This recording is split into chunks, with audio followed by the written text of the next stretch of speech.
My name is Colin Kennedy, and I am a summer volunteer at the Antigonish Heritage Museum.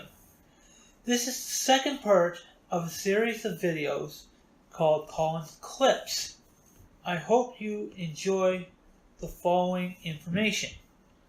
The railway was first built in 1880 when rails were laid throughout the county of Antigonish.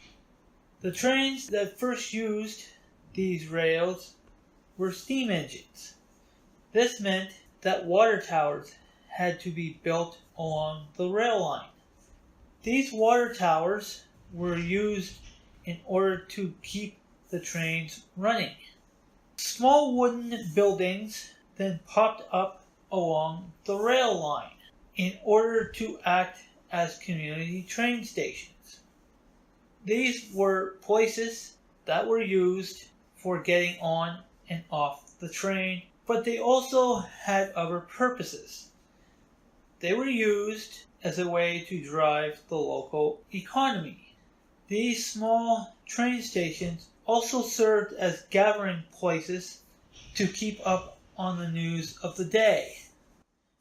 The rail line was first run by the Eastern Colonial Railway.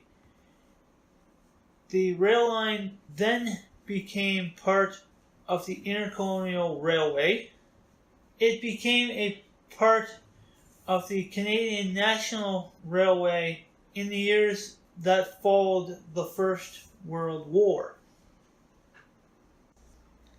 The railway station for the town of Antigonish sat at the east end of Main Street. It was built between 1905 and 1908. It opened for use as a train station in 1908. At the time, it was a 1.5-story building. The building was made out of red brick with a sandstone foundation. It had a catch-slide style roof that contained a large overhang that was used as a way for passengers to wait outside for the train. The building also had large windows on all sides, so people waiting inside could see when the train was coming from both directions. There were 3 rooms on the main floor. The 2 larger rooms were used as waiting areas for train passengers. One room was used by the women and children, and the other room was used by the men.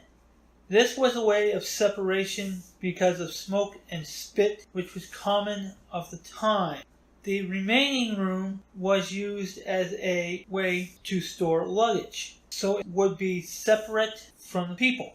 At the time, the building was heated by coal, which was dumped into the basement through an outside grate. The rooms upstairs on occasion were used as a place to sleep when it was necessary. The man who ran the train station didn't live in it. He actually lived in a house within walking distance.